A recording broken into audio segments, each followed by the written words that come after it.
আমার বাড়ি হয়েছে সিলেট মৌলভীবাজার। আমার নেতা নাসির রহমান সাইফুর রহমানের ছেলে। আমি শহীদ রাষ্ট্রপতি জিয়াউর রহমানের হাতে গড়া দলকে আমি ভালোবাসি। দীর্ঘদিন আমি এই দল 30 বছর থেকে আমি দল 90-এর আন্দোলন পর্যন্ত আমি দেখেছি, 90-এর আন্দোলনে ছিলাম। সেই দলকে ভালোবাসি এবং 17টি মামলা খাই।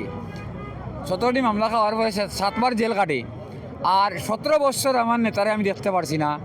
এখন আমার নেতা এরা কালকে আমি সকালে আইছি কেন একই অবস্থায়, কেন সবাই চলে গেছে রাত্রে 12টার পরে সবাই খালি হয়ে গেছে, কিন্তু আমি যাই নাই। আমি এখানেই ছিলাম পার্টি নিয়ে আমার নেতাকে দেখার জন্য। আল্লাহ যেন একবার আমার নেতাকে দেখায়, ভাগ্যর সাথে যদি থাকে, তাহলে ইনশাআল্লাহ আগামী দিনে রাষ্ট্রনায়ক তারেক রহমান এ দেশকে পরিচালনা করবেন। তারেক রহমানের বিকল্প এদেশে আর কোনো নেতা হতে পারে না রে ভাই।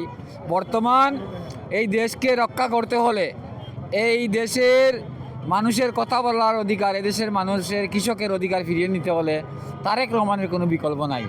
ইন্ডিয়া মুক্ত বাংলাদেশ করতে হলে তারেক রহমানের কোনো বিকল্প নাই। ইনশাআল্লাহ তারেক রহমান আসতেছে আগামীকালকে।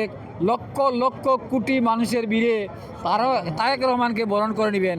এবং আমি সরকারকে বলবো, বর্তমান সরকারকে বলবো আমাদের নেতাকে সর্বোচ্চ নিরাপত্তা ইনশাল্লাহ দেবেন।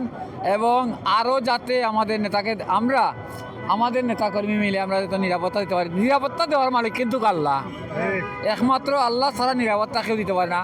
উসিল্লা করবো আমরা আল্লাহর প্রতি বিশ্বাস আছে। আমরা নেতা আমরা মাঝে বেঁচে থাকবেন অনেক বছর ইনশাল্লাহ।